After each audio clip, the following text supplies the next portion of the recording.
We are just checking in on our tech side of things here. We have 56 people online. We have all of our presenters and guests with us. We have Stephanie, who's in the background, who's been coordinating, bringing us all together today wonderfully, who's just going to start registering the webinar. This webinar is being recorded, so we wanted to make sure that you knew that, as well as the chat box will be recorded. So keeping that in mind, but we encourage you to participate in this public space to the extent that it is engaging for you. Thank you so much for coming today. I'm just going to introduce myself. I'm a bilingual health promotion consultant at Health Nexus and one of the four CLiP team members who's co-hosting this webinar today. You can see on the screen that I'm joined by, in this room, by Pegine and Roberta, and as I mentioned, Stephanie, who's doing the behind-the-scenes work. I want to first identify myself as a person of European descent, a white settler born in Toronto, and a middle-class bisexual woman. I'm now going to open this webinar with a land acknowledgement. Stephanie, I don't seem to have presenter status. Can you forward? Thank you. And to the next one. So this is not our offices, but this is an office not far from where I live and also where I work. It's Name Res organization in Toronto. The offices of Health Nexus and OPHA are upon the sacred land that different Indigenous people of Turtle Island have lived in relationship with for 15,000 years. This particular land is the territory of the Huron-Wendat and Petun First Nations, the Seneca, and most recently the Mississaugas of the Credit River. This land, which I commonly refer to as the Greater Toronto Area, has always been a gathering place.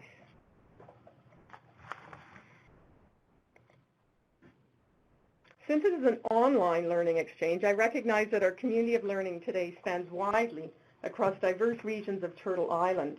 For this reason, I'm sharing a resource which maps the many treaties and First Nations within the colonial boundaries of Ontario. As we open this webinar today, I want to acknowledge all the Indigenous people upon whose land we live, work, play, and learn. Also, as Indigenous elders and communities continue to remind me, let us together take a moment to honor the land and all the life around us, water, trees and plants, animals. We honor and acknowledge the land in order to seek a more balanced and just relationship with this land and its Indigenous people.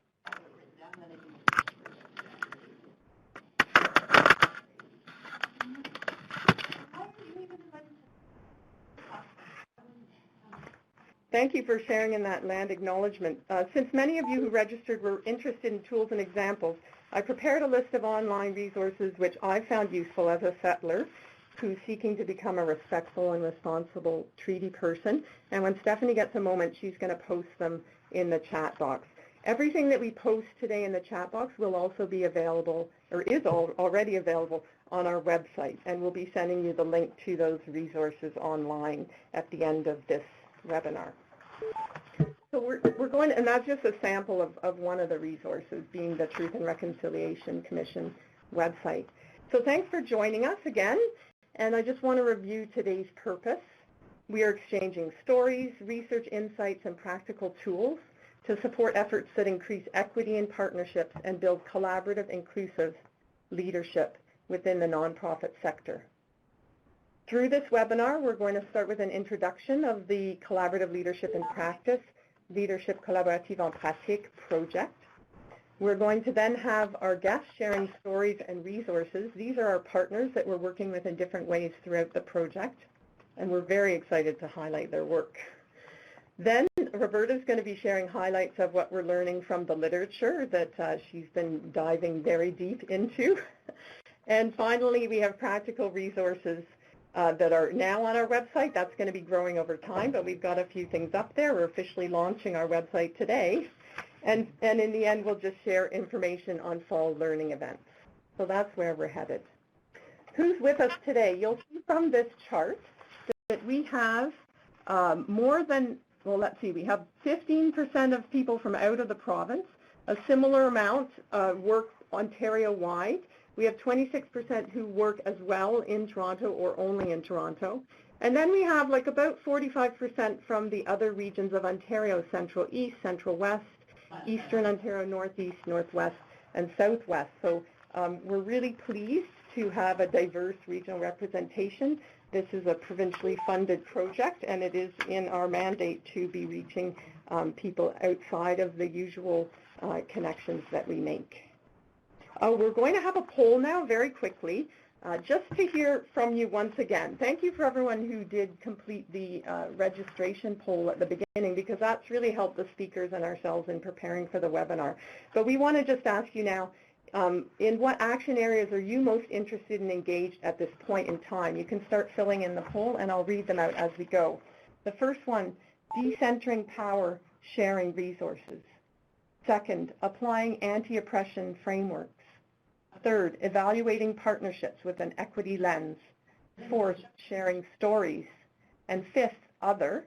And we invite you, if you check off other, you can also tell us in the chat box what action areas you're working on.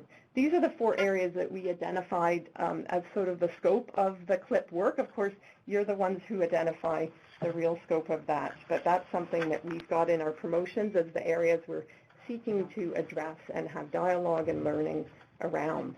So looking at the poll, we have 50% of people say they're doing work evaluating partnerships with an equity lens, and 28% are working in the area of decentering power and sharing resources, which we've been trying to do with CLiP, so cool.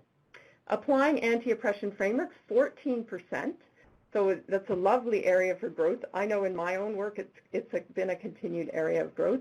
And sharing stories is 8%, which we're going to do some sharing stories today. Okay, did anybody write anything in the chat room? No, we're going to move on.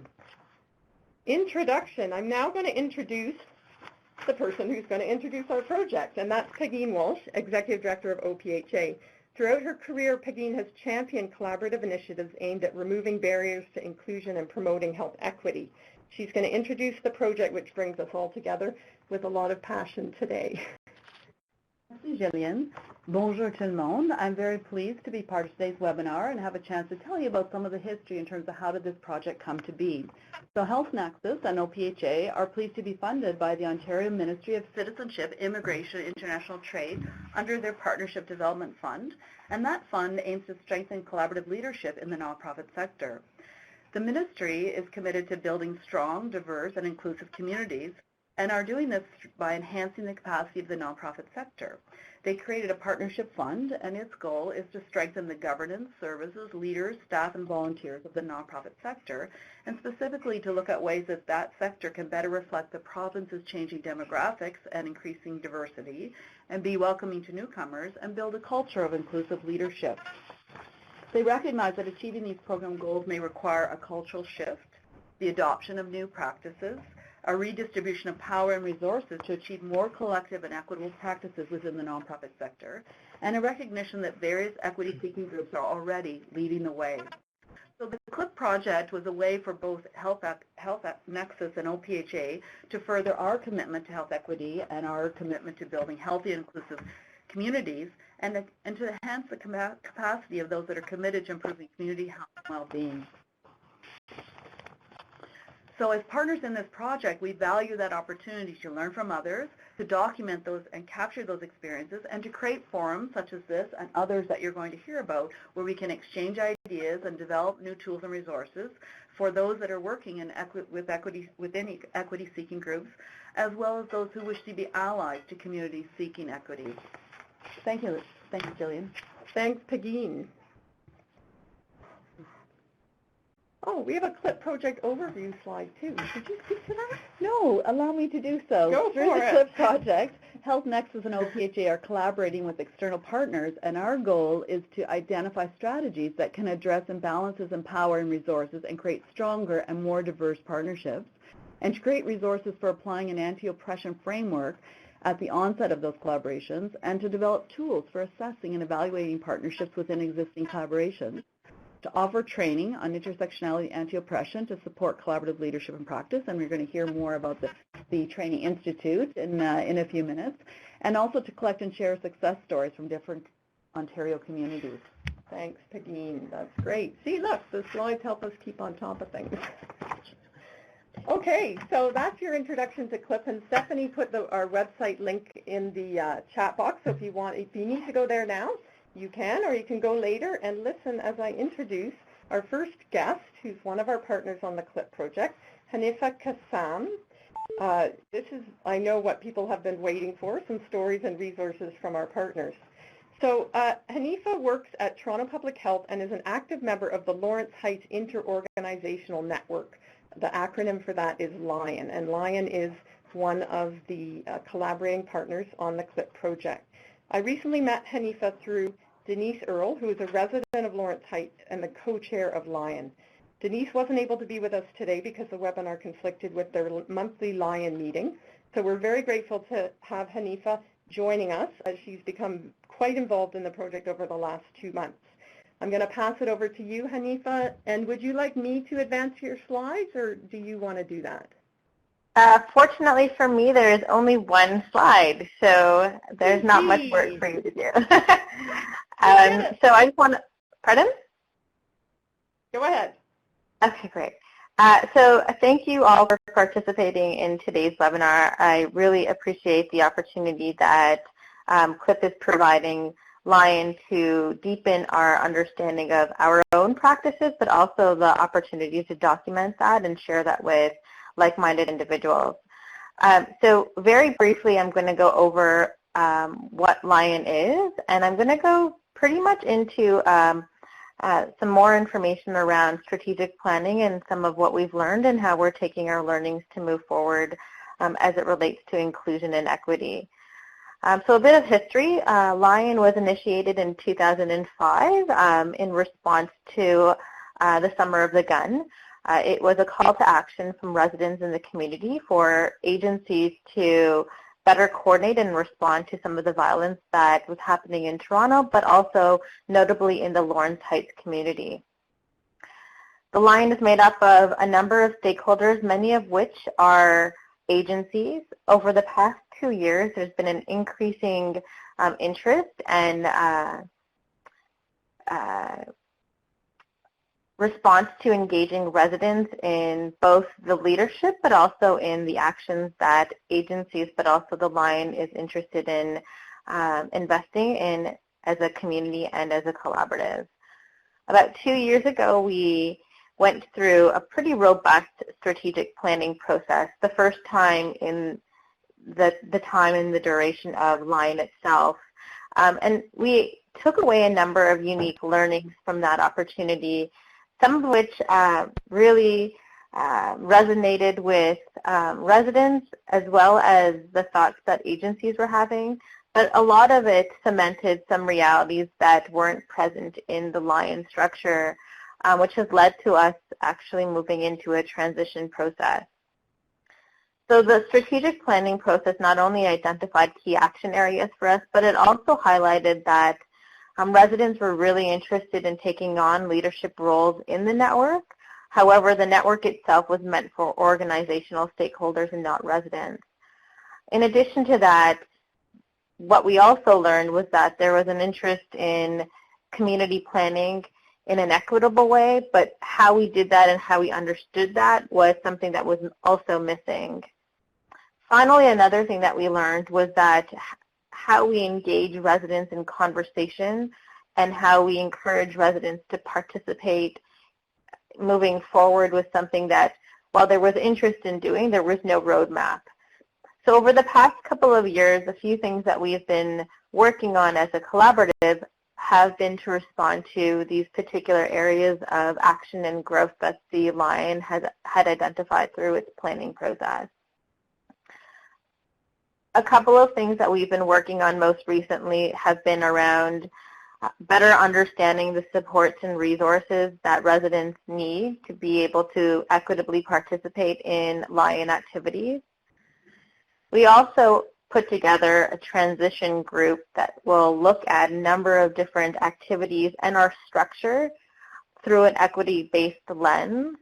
What that actually looks like and means to us, we're not too sure about, but we've been very transparent and open to saying that this is a process that we're also learning while doing through. So that being said, there's been less activity sometime and more sharing and more dialogue to better understand what our needs are and to thoughtfully be able to move forward. CLiP has also come in at a really opportune time because we've been able to connect with other individuals as well as Jillian and those that are a part of this project to help us refine what that means. How does it look for a network largely made up of community stakeholders and agencies to adopt an equity-based practice and integrate that into the work that they're doing alongside residents? So what does co-leadership mean to us? So some of the things that we're learning have been largely related to some of the priorities of this project, so we really look forward to seeing where it goes from here. In addition to that, a few things that I want to highlight is one of the tools that we use to help us identify some of these key priority areas was something called the Coalition Inventory Assessment. I'll share a link in the chat box around that. It's a pretty robust tool, and it took a lot of effort for us to implement and evaluate, but it was a really helpful guiding tool for us to not only identify our participation, but also what it meant to be a member of the Lion, but also what our priorities were in terms of moving forward. That is all I'm going to share for now, given that I have 5 minutes, and I believe they're up at this time. We're perfect. Thank you, Anissa. That's great, and thanks for sharing that tool and for highlighting that this is all a work in progress and we're constantly learning, and it's the commitment and the connecting and the continuing that matters.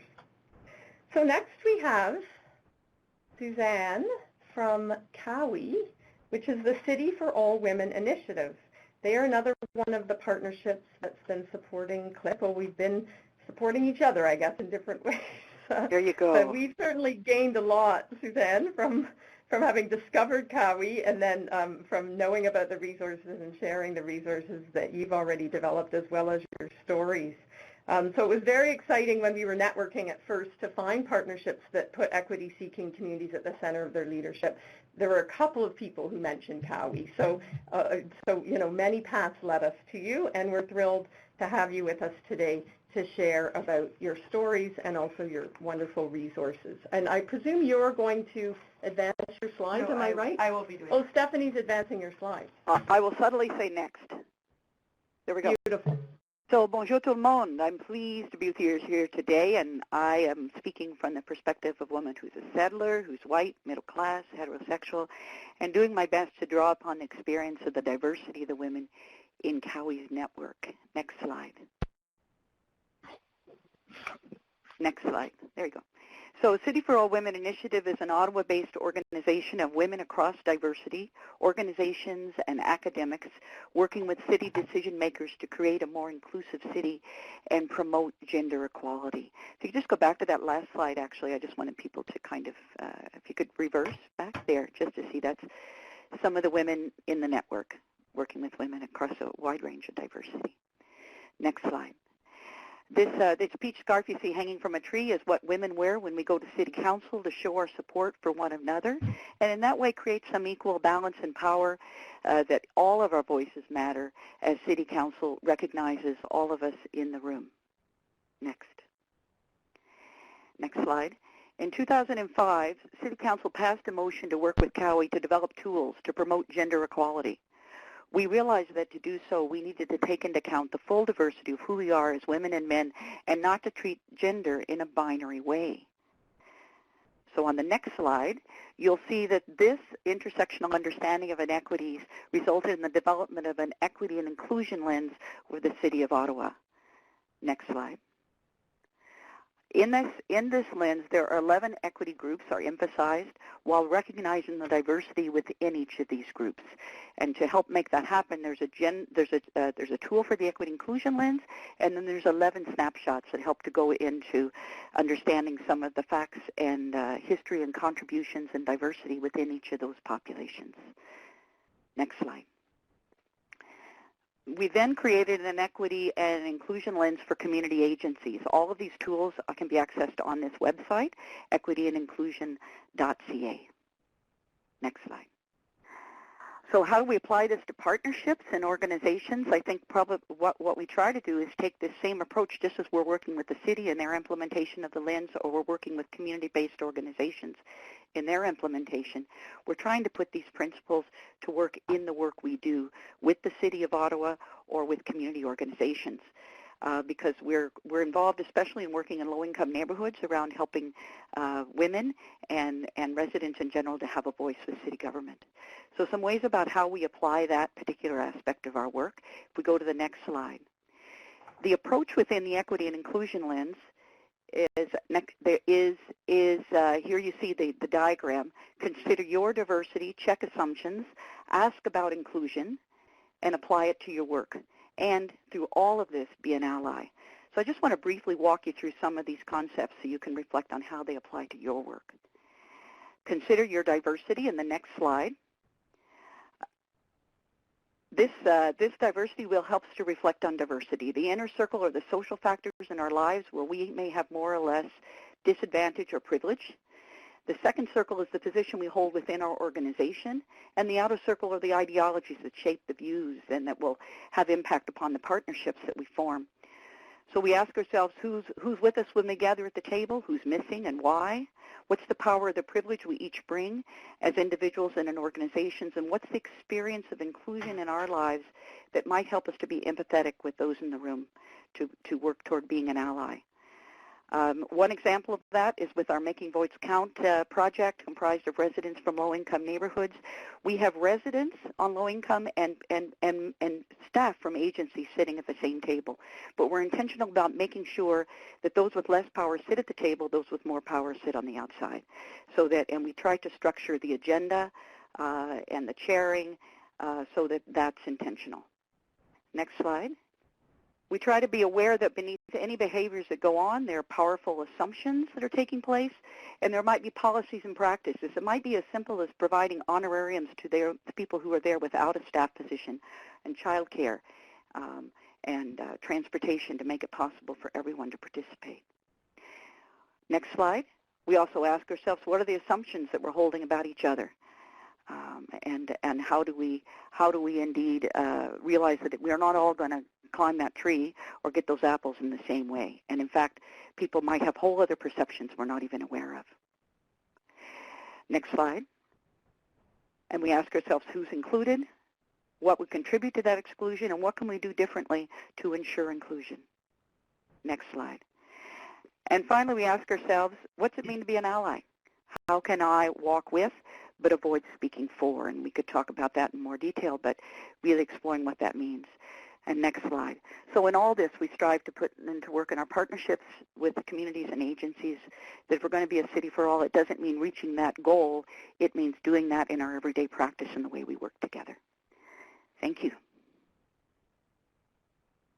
Thank you, Suzanne. And I commend you on the most rich slide presentation I've ever seen, I think, in your 5 minutes. And just to let people know that these slides will be available on our website later so that you can go and view them at a slower pace, perhaps, and see some of the other elements of them.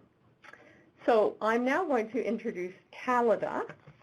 Where is my introduction piece? Yes, Khalida, as you can see from her biography, works at Middlesex London Health Unit. And since joining the CLiP project as an advisory member, Khalida's made huge contributions to the work we've been doing together. In addition to providing guidance to the project development, Khalida's circulated many valuable resources by email, and she's currently part of the planning group for 2 of our fall learning events. So Khalida, I'm passing it to you for your time sharing. Thanks for being here. Thank you so much, Jillian. When I think about collaborative leadership and equity, intentional inclusion comes to mind as the pathway. And Suzanne did such a great job of introducing the phenomenal CAWI resource on inclusion, a resource I revisit frequently in my practice. Inclusion is a matter of interest to us here at the Middlesex London Health Unit, and our medical officer of health tweeted this image that symbolizes some sentiment around inclusion in London. On the same signboard, this church expresses empathy for the tragedy Muslims face and offers praise to the Pope. Intrinsic motivation that drives collaborative leadership involves suspending judgment, as well as the emotions of humility, empathy, and compassion for the issues and plight of concern to your colleagues, clients, and community. As I've reflected on inclusion in the Middlesex London Health Unit, I've arrived at 3 key areas for inclusion, and those include inclusive decision-making, social and professional inclusion, as well as tying in the concepts to health equity that also address the matters of diversity. And when I think about social and professional inclusion, I particularly think about professional development opportunities and the question of whether equity-seeking groups are included or excluded from opportunities for professional growth. These are some things to think about. And for the concepts that are tied to equity and expanding those beyond the determinants of health, I'm going to focus upon cultural humility here in the interest of time. I also conducted an environmental scan of the community to explore collective understanding and prioritization of inclusion among community service agencies. And when I did that, I was looking for principles of inclusion that were present in the community that may not have been named as inclusion, and I regarded those as inclusion in disguise. So I'm just going to click on all these various bubbles so you can see the various ways in which our community refers to inclusion. So there's different types of language for it, and identifying the different ways that one describes inclusion helps us to recognize when we are using different terms to describe a common goal or agenda. And in partnerships, we can refer to this common agenda to help build trust, alliances, and synergies. And the black bubbles show the way that we refer to inclusion in our agency primarily, and that's in terms of engagement, collaboration, advocacy, and having everyone reach their full potential. And that comes with the access to opportunities that then further fosters hope. I also really love the inclusion checklist that Suzanne discussed.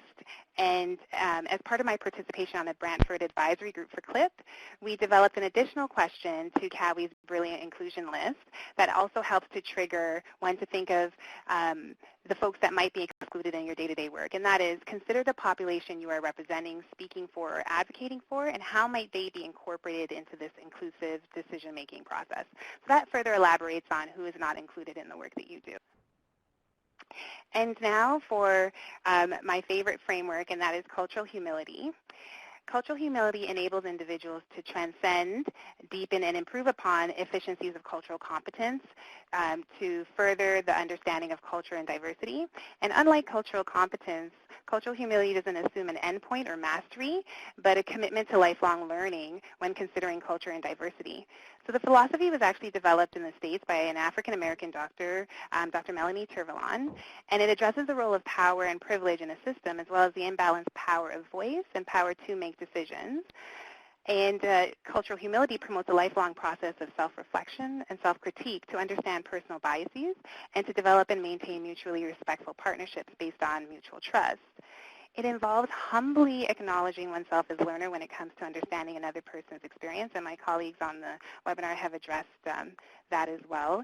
And it also recognizes and mitigates and challenges the power imbalances inherent in our service provider-client dynamics. It asks us to suspend judgment and provides ways to reduce harm of prejudice and oppression and open opportunities for equity. The component of cultural humility that I especially like is that it requires that there be institutional accountability, and our institution has to model the principles of cultural humility as well. And just as a little plug, OPHA will be offering cultural humility training in the fall at the Health Equity Fall Forum, November 8th, so that's an opportunity to learn more about it, and I believe that Jillian and Stephanie are going to have links in this webinar. And when thinking about inclusion, there's a number of different resources that help to contextualize inclusion and let us know how we might be able to implement it into our day-to-day work. And so there's a diversity and inclusion charter of Peel, there's a municipal evaluation tool for measuring inclusion in Alberta, and then of course the Equity and Inclusion Lens Handbook. Being an ally, as Suzanne mentioned, is really important, and for further information on that, Mount Sinai has a great campaign with webinars as well as videos online and scripts for being a great ally.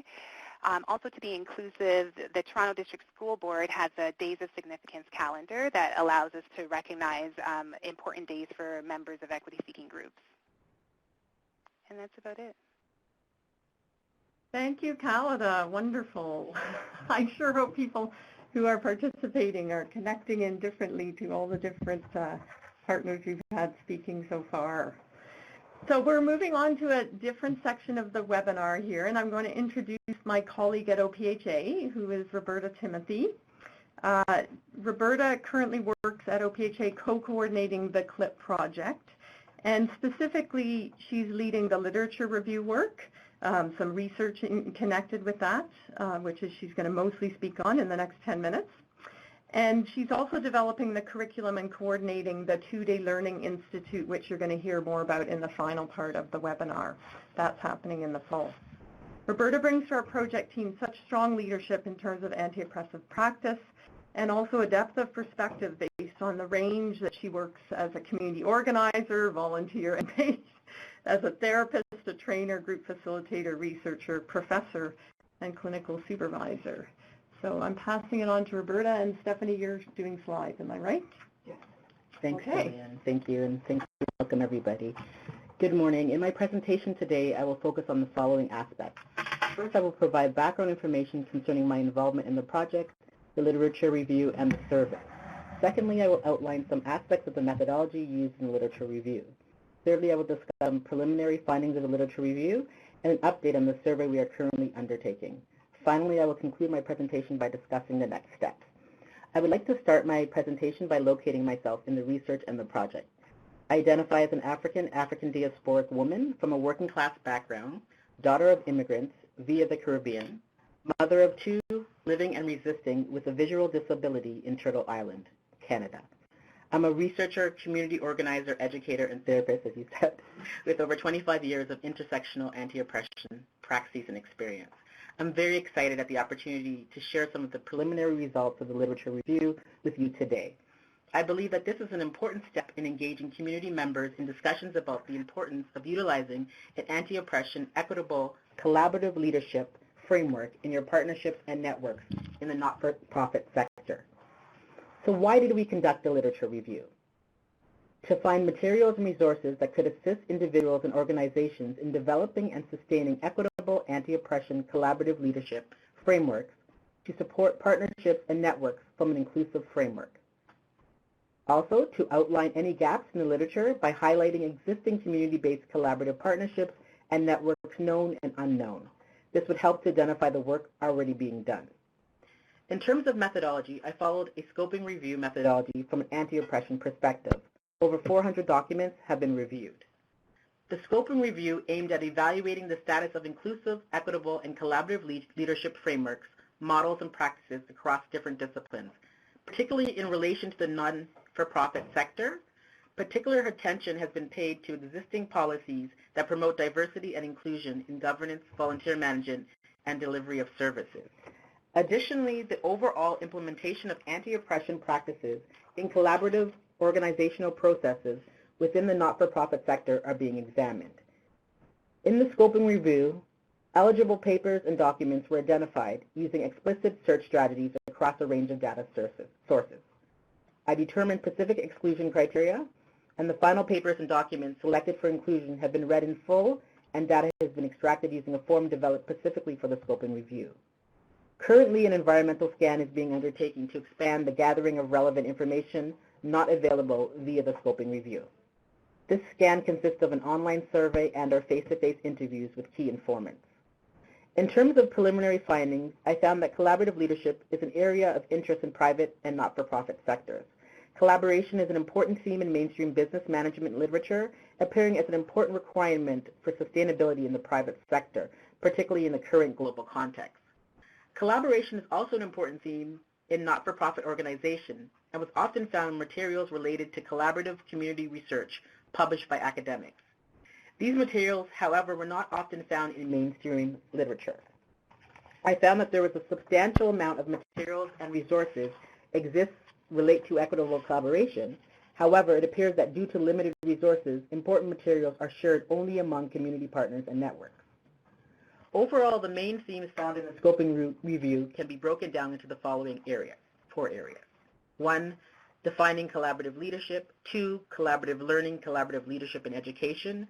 3, collaborative leadership in health, interprofessional collaboration. And 4, collaborative equitable leadership and anti-oppression.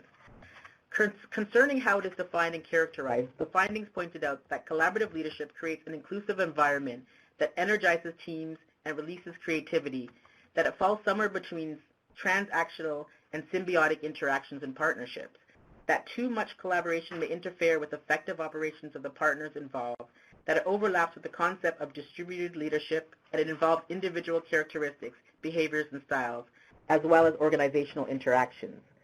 The literature findings also pointed out that collaborative leadership requires conflict resolution skills, which include understanding relationships to conflict, understanding the needs of groups, ability to hold difficult conversations, finding the greater good, as well as mediating in other people's conflict. A second relevant theme in the literature related to collaborative learning and collaborative leadership in education. More specifically, collaborative leadership and learning appeared as a core element in transformative education, anti-racism, anti-sexism, anti-homophobic education, as well as in experiential and art-based pedagogies. A third area in the literature concerned collaborative leadership in health interprofessional collaboration. This relates to decision-making processes and service delivery in healthcare. The literature findings indicated that collaborative leadership and interprofessional collaboration has been demonstrated to promote better outcomes in patient care. Additionally, the literature indicated that this requires significant changes in functioning at the organizational, team, and personal professional levels. Internationally, for example, in the work of the World Health Organization, there appears to be significant interest in expanding this area of knowledge. A fourth theme in the literature review concerned collaborative equitable leadership and anti-oppression. In this regard, the literature indicated that there is a tension between the traditional, quote-unquote, individualistic business management literature focused on leadership and emerging elaborations on collaborative equitable leadership, which requires a paradigm shift. Overall, the search in relation to equitable leadership in this area produced limited results. The literature available discusses that prioritizing the dismantlement of gender-based power imbalance may result in dismissing intersecting oppressions on the basis of race, culture, socioeconomic status, and other social systemic differences. Additionally, it was pointed out in the literature that the representation and accountability to community is a central element of collaborative equitable leadership and anti-oppression. The literature also indicated that this requires understanding of diverse positionality on the basis of intersecting factors of identity and systems of dominance in a macro-social and personal context. Additionally, the literature discussed how resistance and internal power are central to disrupting and validating systemic messages. In the literature, I found critiques of the notion of leaders versus followers, suggesting the use of new paradigms and language to represent equitable leadership, in this case, co-action or acting together. It was suggested that this concept looks at every member in the organization as a cooperative leader. Co-action, an author wrote, requires resistance of oppressions, collaborating, attending to processes and not only outcomes, deconstruction of power hierarchies, and establishing more egalitarian relationships. Additional elements of collaborative leadership and anti-oppression related to the importance of being socio-politically sensitive, looking at the personal as political, recognizing the connection between the personal experiences and interpersonal interactions in the socio-political systems. The literature review findings express that some of these values may be particularly challenging to implement in organizations valuing numerical productivity. I would like to briefly mention the following as examples of toolkits and examples, and these can be found on the CLiP website. In terms of anti-oppression collaborative leadership toolkits, Springtide produced the Integrated Anti-Oppression Framework for Reviewing and Developing Policy, a toolkit for community organizations, which can be found, and the website will be given later. Avenue has produced a toolkit in 2015 entitled Artful Anti-Oppression, a toolkit for critical and creative change makers. From the U.S., the Center for Story-Based Strategy constitutes another example of organizational collaborative anti-oppression policy and principles. The North Etobicoke Local Immigration Partnership also has a toolkit. In terms of the survey currently being undertaken, a brief questionnaire has been developed and distributed online to a wide audience, particularly targeting the not-for-profit sector and individuals with expertise in the area of inclusive, equitable, and collaborative leadership in the non-for-profit sector. The information gathered through this questionnaire will be analyzed and summarized, and relevant findings, including documents, will be integrated into the scoping review. I will determine if any findings warrant an interview follow-up. We'd value hearing your perspective and learning from your experience. This survey will help us collect information about your policies and practices, successes and challenges, and the types of enablers, tools, and resources that have helped support your work. We ask that you and or a member of your team complete this survey by the end of the day on Monday, June 30th. It's kind of a plug for the survey. Using this link, fluidsurveys.com, surveys, OHP, collaborative leadership. They'll give you the real link. All answers will remain confidential and anonymous. We will only report data in an aggregate form. In conclusion, I would like to invite you to complete the Key Informant survey if you haven't already, and to also stay tuned as we will release in the coming weeks more specifics about the release of the literature review and survey final report, as well as our Learning Institute. Thank you so much for listening. Thank you, Roberta. Did you breathe? That was great, and certainly when the report is out, those who like to go in depth will be able to go in depth to that. But I'm just so excited to hear the highlights from you today. And I grabbed onto the word co-action because in listening to Hanifa and Suzanne, that's what we were hearing, right? Like co-action and how to, we're all in different locales, we're all with different communities in different places, different people, but that effort towards moving towards co-action and figuring that out is something that I think we all have in common. And just in kind of wrap up as well, Khalida, I know you always highlight the cultural humility piece, and it also, for me, has made a big difference just being aware of that piece and growing my humility. And certainly that is a key piece, those of us when we have power and privilege, to bring the humility forward when we're seeking co-action with others. So this kind of gets us through, you're getting to know some of the people, some of the key people involved with the CLiP project and the diverse and overlapping and interweaving efforts that we're doing. So before we move into the final parts of the webinar, when we're just going to share with you upcoming learning events, I have a few practical resources to highlight for you. I'm going to shorten this so that we get to move on and have a bit of time for question and discussion at the end. But basically, we're into the practical resources. We've already given you, I think people have shared so many practical resources already. So this is a bit of a tour piece. As I said, we're launching our website today. It's up and running. You can go to it after the webinar, and Stephanie, I think, is going to put in again the link which takes you directly to the resource, the useful links page. In the words of our initial project coordinator at Health Nexus, who was Christelle Thibault, CLiP, she really used language of seeing CLiP as reaching out to a community of interest and engaging a community of co-creation and seeking to mobilize a community of change. So we know that in this day and age, useful links are really helpful in doing that, and that they weave in with the other work that we do and the other pathways we take. So we're trying to post useful links. We've got some stuff up there already, and there will be more coming. For example, I'm thinking, Roberta, you talked about the one, the anti-oppression collaboration principles from the Story Center in the U.S., which is great. So we did put a section for kind of policies, like examples of policies. And we'd love to populate that more. So I'm actually putting an ask out to people who are with us today, is if you have any policies that we can post up so that when others are looking to develop policies, they can make reference, please send them to us. That would be great. So we hope you'll spend some time there after the webinar on another day and certainly share it with other people in your networks. And then there's another section of our website, which are the resources that CLiP is producing. And so far what we have up there are 2 templates, which are in a pilot phase. And I'm just going to briefly give you an overview of what these 2 templates are. So that link has just gotten up. Stephanie's put it up in the chat room if you want to go there and look directly at them. But what we have posted are PDFs which have a guide to using the template, and then the templates themselves are in an Excel format.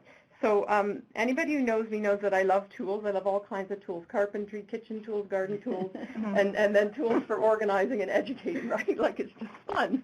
And but one of the things that we really want to emphasize is, as we put these things up online, and the reason we gave it to you in Excel format as well, is that the tool has to be the right tool for the job and the right tool for the community, etc. And so we put these together and we put them out there, and we also invite your feedback, as that we're still in the pilot phase and we'll be rejigging things before the project's over in the fall and winter.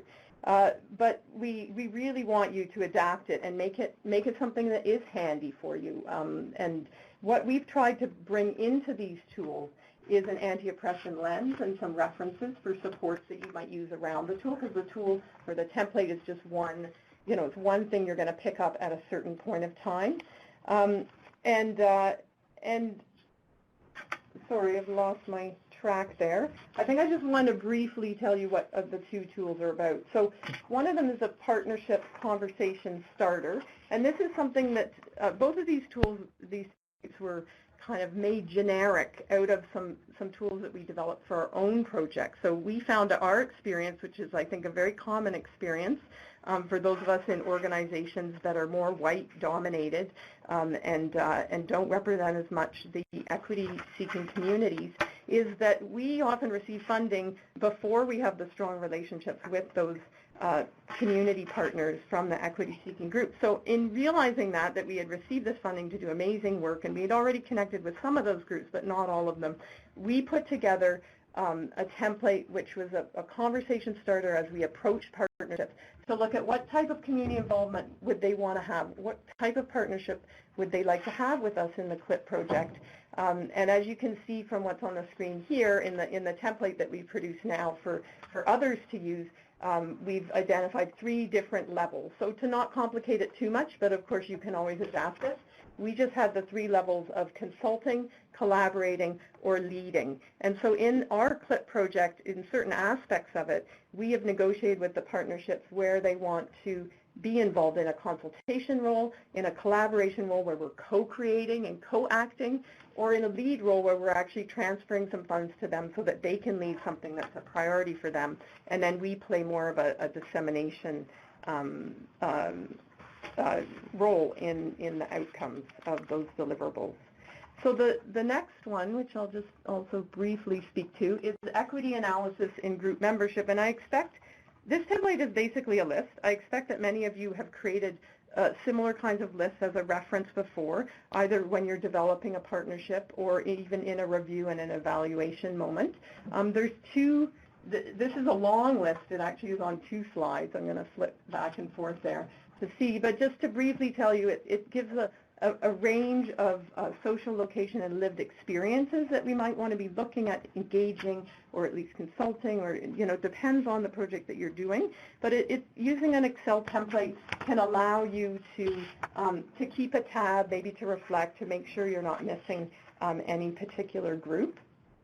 And I'll go back to those Ottawa. Of course, they're Ottawa specific, but those portraits from Ottawa of different equity-seeking communities can add a lot more depth to what you see in this template here. And then we also have further down the list organizations and their areas of work, recognizing that we have individuals representing organizations, and then we have organizations who have areas of work, as well as each organization has positioning. And I think that the Cowie resources have great tools to support you around this reflection about where are you positioned as an organization in terms of resources and access to power. And finally, we did add a few elements of focus of efforts. Is the organization or the individual working on an interpersonal individual level, or at a community organizational level, or at a policy level? So we'd love you to experiment with these tools and templates and give us your feedback, as we will be editing them later on. So finally, we're going to highlight our fall learning events. We're going to be having more webinars as well, but we get to do some gatherings in the fall. And so first, I'm going to pass it to Peggy and Roberta, I guess, to highlight the Learning Institute. Well, thanks, Jillian. We're very excited about being able to mount a Learning Institute. This is the first of its kind, the first, we think, being done in North America that is focused on intersectionality, anti-oppression, and collaborative leadership in practice.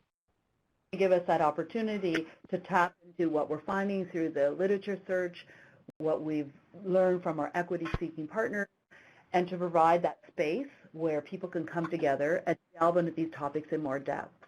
We've been able to book the Bank of Montreal Learning Centre here in Toronto for 2 days. We're planning to start on a Friday and go into a Saturday, recognizing for many nonprofits it's very difficult to get away from your day-to-day work. The dates, as you can see there, are September 30th and October 1st. We're hoping that 100 people will be able to be part of this. We're trying to price it at a level that won't present a barrier, but allow us to cover the cost of this. So the range will be around $420 for the 2 days, and there will be subsidies available for those who will find that challenging to be able to be part of it.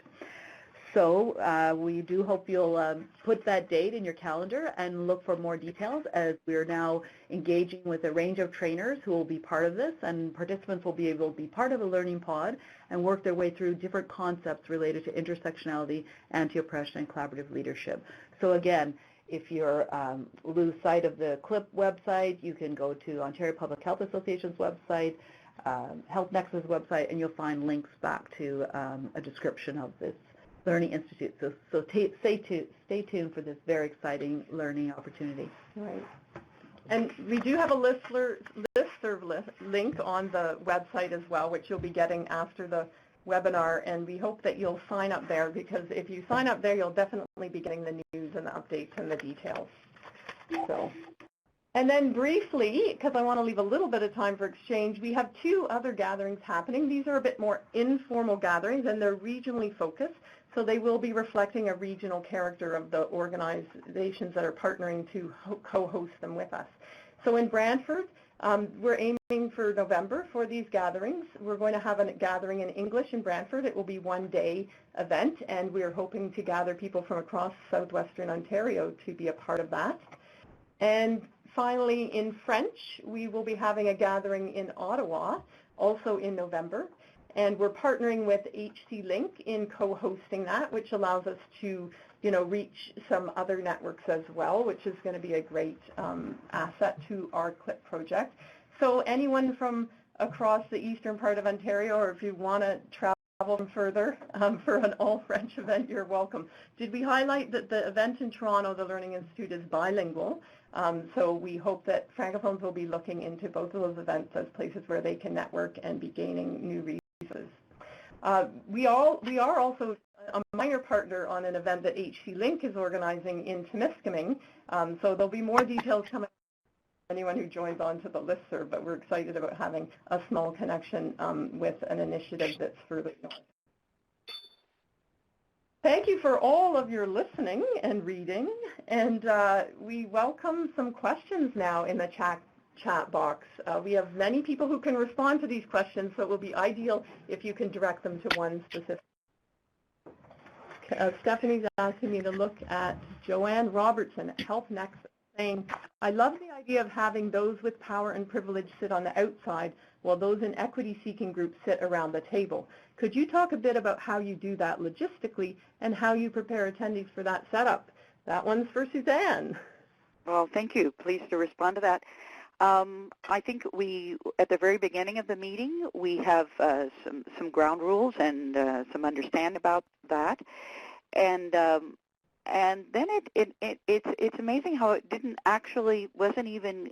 there were guidelines, but it also kind of emerged as a kind of a philosophy of the way we're working, because we infuse in all of our work the idea that in that particular project we're working toward the voices of especially women living on low income and women from racialized communities and women with disabilities being able to have their voices heard. So there's just a kind of a growing awareness among everyone in the way we do our practice, that's fundamentally what we're about. So ask yourself, why am I speaking? As someone else speak first and sit in the back. So we remind people of that.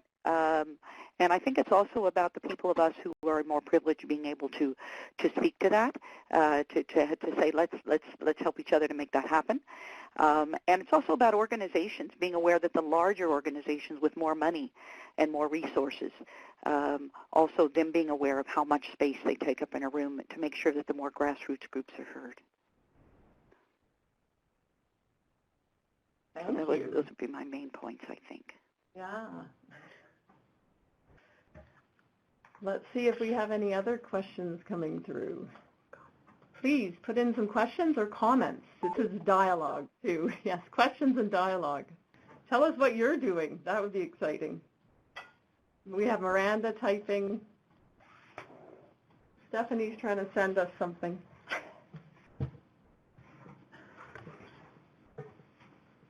Maybe if you have a few of you in the room, I know it's always helpful when there's a few people watching the webinar together. Like we had that question from Joanne. I know there's 4 of them there. So if you're with a partner or colleague involved, come up with a question, send it out.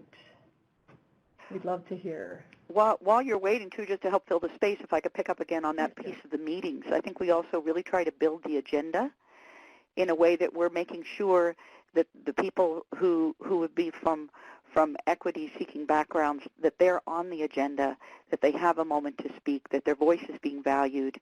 And we try to be conscious of that. And that also means giving a lot more time in the process so that it's much less focused on decision-making and more focused on allowing time for storytelling and for different experiences to come in. Oh, so you're one of the people who click sharing stories too then, Suzanne. There you go, yes. Stories are key, eh? Yeah. So Miranda is sharing with us a link to a resource, of a fun one that uses penguins as an analogy to look at how to bring people from the margins into the center. And then Carol, you want to read that out again? Well, she's asking the question, is there a developmental evaluation approach to monitor the outcomes of various initiatives and strategies being undertaken? Mm-hmm. Does anyone have a response on it? It's on our list of tools to be developing some evaluation tools that are really informed by the CLiP project, right? Did you want to add anything, Roberta?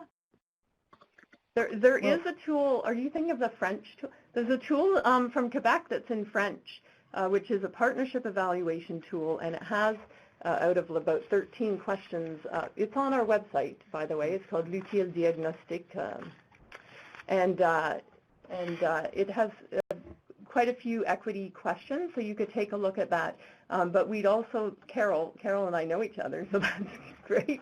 Carol, we might connect with you later because we are thinking it's on our list of potential tools to develop. Mm-hmm. Roberta. And I think that you're in our evaluating of the CLiP project, we are actually going to be at the end have a tool to evaluate anti-oppression collaborative leadership. Mm-hmm. So we're kind of in the process by evaluating pieces of the project, and then at the end we can share our learnings about our evaluation process from an anti-oppression lens. I think that's another piece, and also there's some resources in the literature review, and when the report comes out shortly, people will also have access to that. That's great. That's great. Yeah, we are experiencing and experimenting ourselves so that we can share those with you. Okay, are there any other questions or comments as we have a minute left? You're welcome to stay on and keep asking them. How can we address equity fatigue within this work as well? Oh, can we turn to our person who works around mental health and wellness, Roberta? Well, I think when we're thinking about equity fatigue, sometimes, at least my take on it, is the vicarious or sometimes real trauma of dealing with the impacts of oppression on our lives and on our working life. So I think, the self-care piece is really important. How we take care of ourselves is critical to doing this work. I think we do this work for many, many reasons based on our social locations, et cetera, but we also have to have in organizations, which is often not the case, and people say sometimes it's based on resources, but I think it's important when we think of doing anti-oppression work to put in, in the resources and in ways to take care of ourselves. So I would say the way to deal with equity fatigue is to support self-care, because actually when we take care of our colleagues, our staff, our participants, depending on that project, we actually then can actually do this work further. So have self-care. Self-care means many things for different people, and there's also different developments of even how you do self-care from an anti-oppression perspective. What does that mean? What does that look like? So I think it's a bigger discussion, but very important on the onset of projects and before we engage in projects of how we're going to take care of ourselves. Great. Thanks, Roberta. So I responded a bit to Julia, who talked, okay, I'll read out Julia's, and this might be our last one so that we can wrap up and make sure everyone gets the self-care of some lunch and with friends. But Julia talks about, in the current climate dominated by the values of efficiency, productivity, and managerialism, values of the for-profit environment, how can nonprofit organizations ensure values of equity and collaboration and challenge current ideological and epistemological, largely positivist and quantitative hegemony?